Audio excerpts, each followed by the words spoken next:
The story follows Brenda, a high school student and leader of a group of tough girls.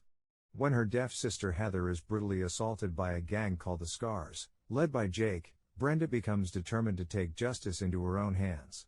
Fueled by rage, she embarks on a violent vendetta to hunt down the gang members one by one, culminating in a final showdown. The movie starts with a fun girls' night out, where we see a group of high school girls wandering around the city. One of the main girls is Brenda, a rebellious high school student, who is out with her friends on Hollywood Boulevard. Brenda's group of friends is called the Satins, and it includes Rachel, Stella, Francine, Stevie, and Maria. Along with them is Brenda's younger sister, Heather, who is innocent and can't hear or speak. After their father passed away, Brenda became very protective of Heather. As they walk and chat, the girls talk about Francine's upcoming wedding, and everyone gets excited, sharing in the happiness of their friend's big day. Meanwhile, a dangerous and reckless gang called the Scars is also roaming around the same area. The gang consists of 4 guys, Jake, Vince, Red, and Fargo. They are involved in drug dealing and don't care much about the rules. As they drive through the streets in Jake's flashy convertible, they spot Brenda and her friends. Jake, the leader of the gang, decides to follow the girls, thinking it would be fun to mess with them. As the gang speeds up, they almost hit the girls at a street corner, and poor Heather, who can't hear or speak, falls to the ground in fear. Brenda quickly rushes to help Heather stand up and yells at the boys for being so reckless. Jake, realizing his mistake, apologizes but also tries to smooth talk Brenda, asking her to spend the evening with him. Brenda, however, firmly says no, not wanting anything to do with him or his weird friends. After the near accident and Jake's unwanted advances, the girls decide to get back at the boys. They come up with a bold plan to steal Jake's convertible while the Scars are distracted. With a mix of excitement and nerves, they manage to take the car and drive off, laughing as they go.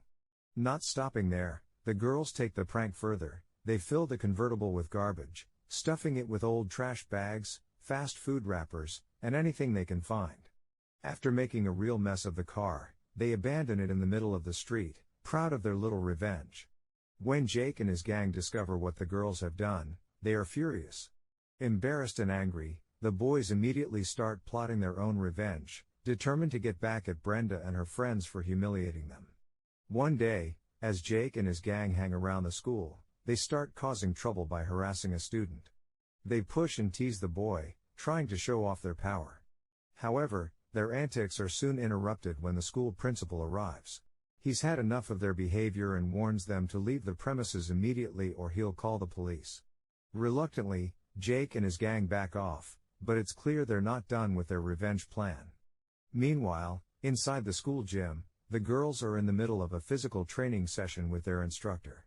They're focused on their workout, but things take a turn when a boy named Wes shows up. Wes tries hitting on Brenda, clearly interested in her.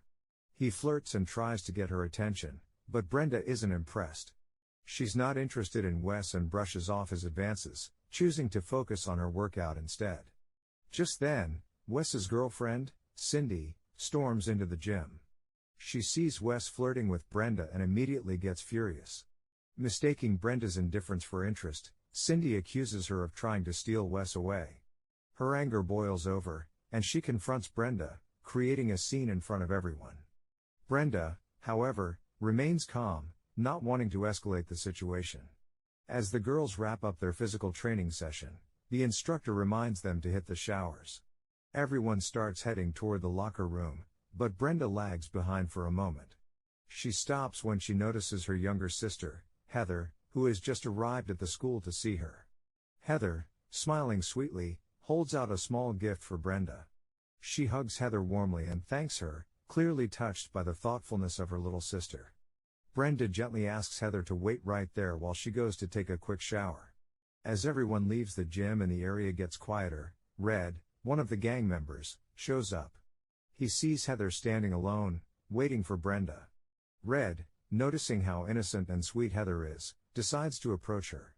Heather, being too trusting and unaware of Red's true intentions, starts talking to him in sign language, hoping to be friendly. At first, Red plays along, but soon his real intentions show. He starts getting too close to Heather, trying to get physically intimate with her. Heather, realizing something is wrong, becomes scared. She quickly pushes him away and runs toward the door, desperate to escape. Before she can get far, Jake, Fargo, and Vince appear, blocking her way. They surround her, making it impossible for Heather to get out. Terrified and helpless, Heather tries to fight back, but the gang overpowers her. They drag her inside, and in a horrific act of cruelty, they beat her and physically assault her, leaving Heather in immense pain and fear. Meanwhile, in the locker room, tensions between Cindy and Brenda flare up again. Cindy, still upset over Wes, confronts Brenda, and the two get into a heated argument.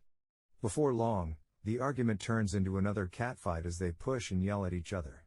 Their fight is quickly interrupted when the principal arrives, having been alerted by the commotion.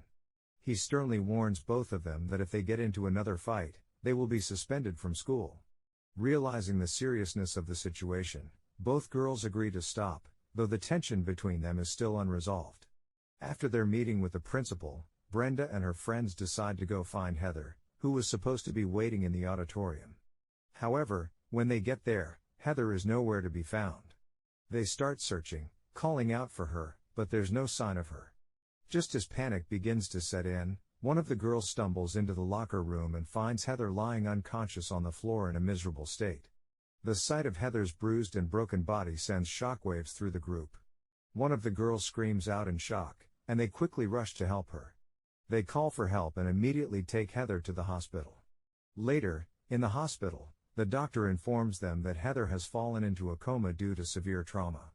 Brenda and her mother are devastated, unable to comprehend what has happened to her. Brenda, heartbroken and filled with rage, makes a vow to find out who did this to her innocent sister, determined to get justice for Heather. Later that night, the girls decide to visit a local disco to try to lift Brenda's spirits. Brenda is still heartbroken and upset about Heather's condition, but her friends are there to offer moral support. They dance and chat, trying to cheer her up. While they sit together, Francine, who is excited about her upcoming wedding, starts talking about her plans. She shares that after she gets married, she and her husband plan to move away and start a new life. The girls cheer for her, happy to see her looking forward to the future. After some time, Francine excuses herself to use the restroom. While she is away, the Scars gang enters the disco and sits at a nearby table, still angry and looking for trouble. When Francine returns from the restroom, Fargo spots her and begins to harass her, not caring that she's pregnant. He grabs her inappropriately, and Francine, scared and furious, tries to fight him off. A fight quickly breaks out as the girls rush to help Francine. In the chaos, Francine manages to grab Jake's knife. She swings it at him and cuts his face, freeing herself from Fargo's grip. Bleeding and humiliated, Jake and the rest of the Scars are caught off guard. Seeing Francine fight back gives the other girls the courage to jump in, and together they stand up to the gang. Realizing they are outnumbered, the Scars decide to retreat and leave the disco. The next day, Brenda is sitting in class, but her mind is far from the lesson. She stares blankly at her books, completely uninterested in what's being taught. All she can think about are the criminals who hurt her sister, Heather. After class, Brenda's teacher, Miss Young, notices that something is wrong. She approaches Brenda, gently trying to understand what's troubling her. Miss Young asks if Brenda wants to talk about what's on her mind or if there's anything she can do to help. But Brenda, still feeling hurt and closed off, responds quickly, "I have nothing to talk about," and leaves the classroom without another word. In the locker room, Brenda is getting ready to leave when Wes approaches her again. He tries to get her attention, telling her that he really likes her and has feelings for her. Brenda feels uncomfortable and doesn't know how to respond. Just then, Cindy arrives and catches them talking. She immediately jumps to conclusions and thinks Brenda is trying to steal Wes away from her. Cindy becomes furious and starts yelling at Brenda, accusing her of flirting with her boyfriend. Later, during class, Cindy still isn't over what happened. She starts taunting Brenda, making rude comments to try and provoke her. At first, Brenda decides to ignore her, not wanting to cause more trouble.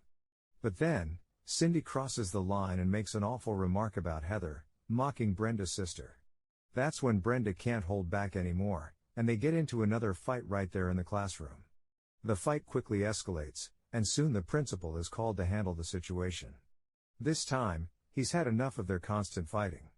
He doesn't give them another warning. Instead, he suspends both Brenda and Cindy from school, hoping it will teach them a lesson. Meanwhile, Vince rushes over to his friends, looking worried. He panics as he informs them that the news about Heather is spreading all over the school. Jake, however, tries to stay calm and tells Vince to relax. He knows they need to think straight. Then, with a sly grin, Jake shifts the conversation to his next target, asking where he can find Francine. He is still seething from the cut on his face and wants to plan some revenge against her for what she has done. Vince, still feeling uneasy about the situation, shrugs and tries to recall where Francine might be. He remembers that she often hangs out with her friends and suggests that Jake could probably catch her after school. On the other hand, Francine heads to a store to check on her wedding dress.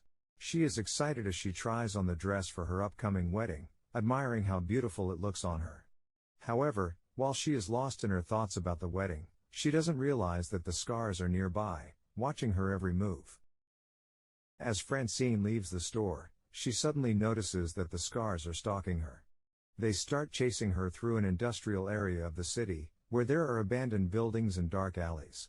Francine runs as fast as she can, desperately looking for a place to hide, but soon she finds herself cornered by the boys.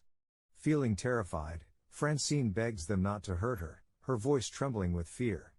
But Jake, fueled by anger and rage, ignores her pleas. He picks her up and, in a moment of horrific violence, throws her off a viaduct that spans the Los Angeles River. The brutal act shocks Vince, who is part of the scars but feels a deep sense of remorse for what just happened. He is horrified by Jake's actions and realizes how wrong their choices have been. Overcome with guilt, Vince decides to cut ties with the scars, feeling that he can no longer be a part of such cruelty. Later, Vince makes his way to the hospital to see Heather. He enters her room, where she lies in a coma, and quietly apologizes, expressing his regret for everything that has happened. His heart is heavy with guilt as he looks at her, wishing he could change what transpired. Just then, Brenda arrives at the hospital and is shocked to find Vince in the room, talking to her sister. Anger surges through her as she sees him apologizing to the comatose Heather. Without thinking, she pins him against the wall, demanding to know what he did. Vince, caught off guard by Brenda's sudden aggression, struggles to break free.